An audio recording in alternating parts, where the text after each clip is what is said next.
Bismillahirrahmanirrahim. Assalamualaikum warahmatullahi wabarakatuh. Alhamdulillahirrahmanirrahim. Wabihi nasta'in ala umuri dunya waddin.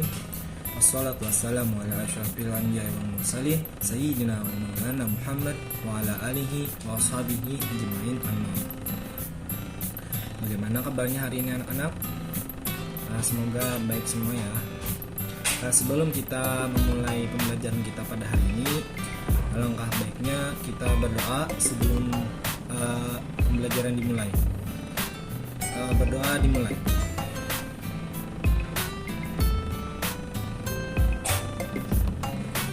Berdoa selesai. Baiklah, hari ini ada yang tahu kita belajar tentang apa? Nah, jadi hari ini kita akan belajar mengenai adab berpakaian, berhias, perjalanan, bertamu, dan juga bagaimana cara kita menerima tamu. Sebelum itu saya absen terlebih dulu ya. Pertama, Abdullah hadir, Hasan hadir, Muhammad Rifki hadir, Rashid Rida hadir, Siti Aisyah, alhamdulillah, jadi semuanya hadir lah. Baiklah, sebelum kita memasuki pembelajaran, terlebih dahulu saya akan membacakan tujuan pembelajaran kita pada hari ini.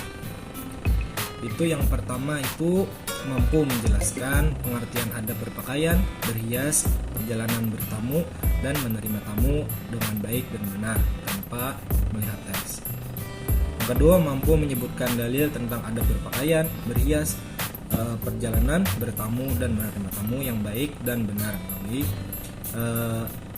melalui melihat teks. Yang ketiga itu mampu menerapkan perilaku adab berpakaian, berhias, perjalanan bertamu, dan menerima tamu dengan baik dalam kehidupan sehari-hari. Yang keempat, mampu menentukan nilai yang terdapat dalam adab berpakaian, berhias, perjalanan bertamu, dan menerima tamu dengan baik. Yang kelima, itu mempraktikkan contoh perilaku adab berpakaian, berhias, perjalanan bertamu, dan menerima tamu dengan baik. Yang keenam itu mampu mengamati perilaku adab berpakaian, berhias, perjalanan bertamu, dan menerima tamu dengan baik dan benar. Selanjutnya kita memasuki materi yang pertama, yaitu adab berpakaian. Nah, ada yang bisa menjelaskan apa itu pengertian dari adab berpakaian? Nah, jadi adab berpakaian itu diambil dari kata di dalam Al-Quran. Itu Al-Quran paling tidak menggunakan 3 istilah untuk pakaian, yaitu libas, siap, dan sarabil. Nah, kata libas itu disebutkan sebanyak 10 kali, tasyaib sebanyak 8 kali, sedangkan sarabil ditemukan sebanyak 3 kali. Nah, libas pada mulanya berarti penutup. Hal ini cocok untuk sesuai dengan fungsi pakaian, yaitu sebagai penutup. Nah, jadi ada yang tahu tadi, ada yang ingat fungsi pakaian itu untuk apa? Nah, untuk menutup daripada aurat laki-laki maupun perempuan. Kata libas ini digunakan Al-Quran untuk menunjukkan pakaian lahir dan batin.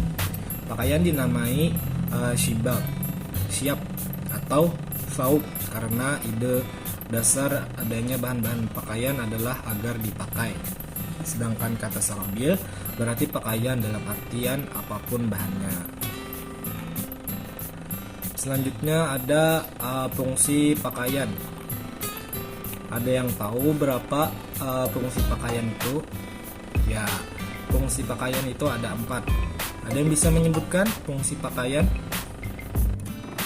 Fungsi pakaian ada 4, yaitu yang pertama penutup aurat, kedua perhiasan, yang ketiga melindungi dari bencana, dan yang terakhir penunjuk identitas. Nah ya, jadi yang pertama ada penutup aurat. Nah, fungsi awal pakaian itu adalah untuk menutupi aurat, baik itu laki-laki maupun perempuan. Dalam hal ini pakaian wanita itu dikenal juga dengan istilah jilbab yang mengandung pengertian segala macam jenis selendang atau kerudung yang menutupi kepala kecuali muka, leher, punggung, dan dada wanita. Nah, kita biasanya kebanyakan kita orang Banjar, khususnya orang Banjar, mengatakan jilbab itu namanya kerudung. Nah, itu nama lain dari jilbab. Dalam kasus bahasa Arab Al-Mu'jam Al-Wasit, jilbab juga dipahami segala jenis pakaian seperti gamis, long dress, kebaya, dan pakaian wanita bagian luar yang menutupi semua tubuhnya. Nah, jadi jilbab itu tidak ada di sini pengertiannya tidak mesti seperti kerudung saja, tetapi semua pakaian yang menutupi seluruh aurat dari perempuan. Selanjutnya ada perhiasan. Nah, pakaian yang berfungsi sebagai perhiasan dapat dipahami bahwa pakaian itu selain untuk menutup aurat juga bisa kita gunakan untuk memperindah atau mempercantik pakaian. Adapun mengenai mode pakaian ini, yang terpenting adalah tidak melanggar batas-batas yang telah ditentukan oleh agama Islam. Selanjutnya melindungi dari bencana. Nah, seperti dalam Quran surah An-Nahl ayat 81 yang artinya, dan dia jadikan bagimu pakaian yang memeliharamu dari panas dan pakaian baju besi yang memelihara kamu dalam peperangan. Demikianlah Allah menyempurnakan nikmatnya atasmu agar kamu berserah diri padanya. Selanjutnya penunjuk identitas. Nah, jadi fungsi pakaian ini selain menutup aurat, untuk berhias tadi, juga sebagai penunjuk identitas. Jadi pakaian ini digunakan bagi orang-orang Islam untuk menutup auratnya sebagaimana telah diterangkan dalam Quran surah Al-Ahzab ayat 59.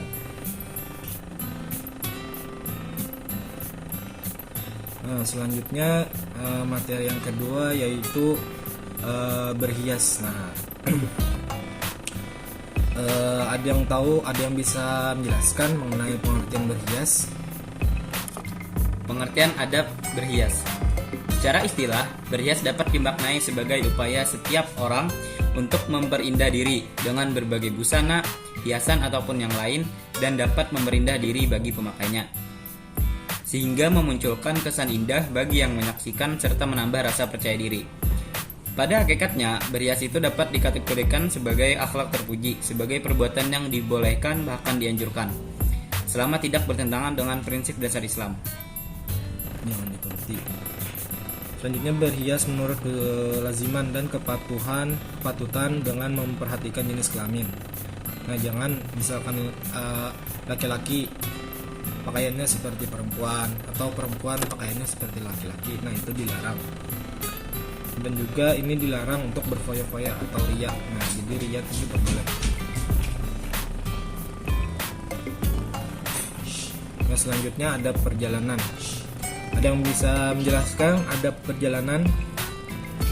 Nah, jadi adab perjalanan ini ialah perjalanan yang diartikan sebagai suatu aktivitas untuk keluar atau meninggalkan rumah dengan berjalan kaki ataupun menggunakan kendaraan yang mengantarkan kepada tujuan dengan maksud atau tujuan tertentu. Nah, jika perjalanan ini panjang biasanya disebut dengan musafir. Nah, musafir atau orang yang sedang dalam perjalanan. Bentuk adab perjalanan ini ada 3. Nah, ada yang bisa menyebutkan dan menjelaskan ketiga adab perjalanan tersebut? Bentuk adab perjalanan ada 3. Yang pertama, adab sebelum berangkat. Yang kedua, adab ketika di perjalanan. Dan yang ketiga, adab ketika kembali dari perjalanan. Yang pertama, adab sebelum berangkat, yaitu doanya Bismillahirrahmanirrahim, la hawla wala quwwata illa billah, yang artinya dengan nama Allah, aku bertawakal kepadanya, tiada daya dan kekuatan melainkan dengan pertolongan Allah. Yang kedua, adab ketika di perjalanan, doanya Subhanalladzi sakhkhara lana hadza wa ma kunna lahu muqrinin wa inna ila rabbina lamunqalibun Allahumma inna nas'aluka fi safarina hadzal birra wat taqwa minal amali ma tarda. yang artinya Maha Suci Allah yang telah menundukkan untuk kami kendaraan ini, padahal kami sebelumnya tidak mempunyai kemampuan untuk melakukannya. Dan sesungguhnya hanya kepada Rabb kami akan kembali. Ya Allah, sesungguhnya kami memohon kepadamu kebaikan, takwa dan amal yang Kau ridhai dalam perjalanan kami ini. Dan yang ketiga, adab ketika kembali dari perjalanan. Sebagai ungkapan rasa syukur atas keselamatan selama perjalanan, maka sesampainya di rumah hendaklah segera mengucapkan Alhamdulillah, sujud syukur atau sholat sunnah. Nah, ya benar. Selanjutnya kita masuki adab bertamu. Bertamu ini dalam istilah bahasa Arabnya menurut agama itu sama seperti silaturahmi. Di samping dianjurkan oleh ajaran agama, juga merupakan tradisi masyarakat yang perlu dilestarikan. Dengan bertamu, seorang bisa menjalin persaudaraan, bahkan dapat menjalin kerjasama untuk meringankan berbagai masalah yang dihadapi dalam kehidupannya. Bentuk adab bertamu. Nah, ada yang bisa menyebutkan lah beberapa saja apa saja yang kalian ketahui mengenai adab-adab bertamu. Bentuk adab bertamu diantaranya memilih waktu yang tepat, mengetuk pintu atau membunyikan bel, jangan melirik-lirik, jangan duduk sebelum dipersilakan, dan ucapkanlah Assalamualaikum sebagai pertanda pamit. Nah, ya betul. Nah, jadi di sini menurut Rasulullah SAW meminta izin maksimal boleh dilakukan 3 kali. Apabila tidak ada jawaban, seyogyanya yang akan bertamu kembali pulang. Nah, jadi kita ketika ingin memasuki rumah orang atau ingin bersilaturahmi atau bertamu tadi, kita itu dianjurkan untuk mengetuk pintu dan meminta izin untuk masuk 3 kali. 3 kali ketukan itu. Jika tidak ada orang yang menyuruh masuk atau yang keluar daripada rumahnya, maka kita tidak boleh dilarang untuk masuk ke rumahnya, karena sesuai dengan hadis Rasulullah tadi. Di sini Rasulullah bersabda yang artinya, jika seseorang di antara kamu telah meminta izin 3 kali lalu tidak diizinkan, maka hendaklah dia kembali. Nah, hadis riwayat Bukhari dan Muslim. Sebelum kita melanjutkannya, ada yang ingin ditanyakan terlebih dulu. Jika tidak ada, kita lanjutkan nih materi yang terakhir, yaitu adab menerima tamu. Adab menerima tamu atau ketemuan diartikan kedatangan orang yang bertamu, melawat atau berkunjung. Secara istilah ini, menerima tamu dimaknai menyambut tamu dengan berbagai cara. Penyambutan yang lazim atau wajar dilakukan menurut adat ataupun agama dengan maksud untuk menyenangkan dan memuliakan tamu atas dasar keyakinan untuk mendapatkan rahmat dan ridha dari Allah Subhanahu wa taala. Setiap muslim wajib hukumnya untuk memuliakan tamunya tanpa memandang siapapun orangnya yang bertamu dan apapun tujuannya dalam bertamu. Jadi saya pernah mendengar dari perkataan Rasulullah, saya lupa hadisnya, yang intinya begini: jika ada tamu maka berikanlah makanan ataupun minuman yang kalian punya, walaupun itu sedikit. Nah, jadi kita tidak diwajibkan, kita tidak dipaksakan untuk memberikan tamu ini spesial, semampu kita saja. Misalkan ada kue itu sedikit, tinggal sedikit, dan mungkin pas-pasan untuk kita semua, untuk kita keluarga kita nih.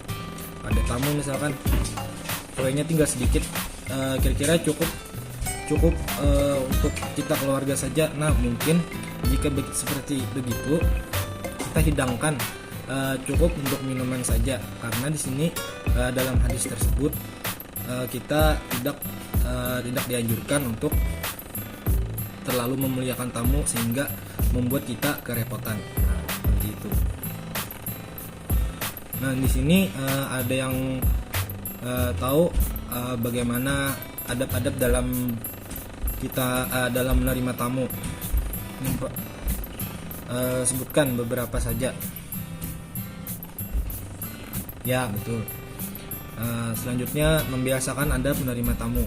Agar dapat menyambut tamu dengan sukacita, maka tuan rumah harus memiliki pikiran yang positif atau husnuzan terhadap tamu. Nah, jangan sampai kehadiran tamu itu disertai dengan munculnya pikiran negatif dari tuan rumah tersebut atau suuzon. Sebagai tuan rumah, kita ini harus sabar dalam menyambut tamu yang datang mau apapun keadaannya. Nah, karena sebenarnya tamu itu orang yang dalam bahasa Banjarnya itu baelang ke rumah kita. Itu ketika ia pergi dari rumah kita, dia padahal membawa keburukan yang ada pada lingkungan kita. Nah, jadi kesimpulan kita pada hari ini ialah ide dasar yang terdapat dalam diri manusia itu adalah tertutupnya aurat. Aurat laki-laki itu dari pusar sampai lutut, sedangkan perempuan itu seluruh tubuh kecuali muka dan telapak tangan. Namun karena godaan setan, maka aurat manusia itu menjadi terbuka. Untuk itu, konsep berpakaian atau menutup aurat adalah sejalan dengan adanya manusia itu sendiri, yaitu Adam dan Hawa. Dalam konteks kehidupan modern, berpakaian bukan sekedar difungsikan untuk menutup aurat dan melindungi tubuh dari sengatan matahari dan dinginnya cuaca serta bencana, tetapi juga difungsikan untuk meningkatkan keindahan berpakaian seperti fashion yang ada sekarang ini. Dari sinilah maka cara berpakaian itu berkembang. Mencintai keindahan adalah fitrah manusia yang dicapainya melalui kegiatan berhias. Islam mengajarkan berhias bukan hanya untuk memenuhi selera keindahan diri sendiri dan sosial, tetapi lebih diutamakan untuk beribadah kita kepada Allah Subhanahu wa taala. Safar atau perjalanan adalah suatu kebiasaan umat manusia sejak dahulu kala. Kebiasaan ini dapat meningkatkan pengetahuan dan keimanan kita kepada Allah Subhanahu wa taala. Kemajuan bangsa-bangsa terdahulu tidak terlepas dari kebiasaannya mengadakan perjalanan, walaupun keadaan daerah baru yang sama sekali belum pernah mereka kunjungi. Sebagai manusia sosial, maka manusia senantiasa cenderung untuk mengadakan komunikasi dengan yang lainnya. Berkomunikasi dengan orang lain melahirkan suatu tradisi bertamu dan menerima tamu. Untuk menjaga etika atau akhlak bertamu dan menerima tamu, maka perlu adanya kode etik. Kode etik itu yang kita harus pahami bersama, itu antara orang yang bertamu dan yang menerima tamu sesuai dengan ajaran agama Islam. Mungkin sekian kesimpulan kita pada hari ini. Marilah kita tutup pembelajaran kita pada hari ini dengan mengucapkan alhamdulillahirabbil alamin.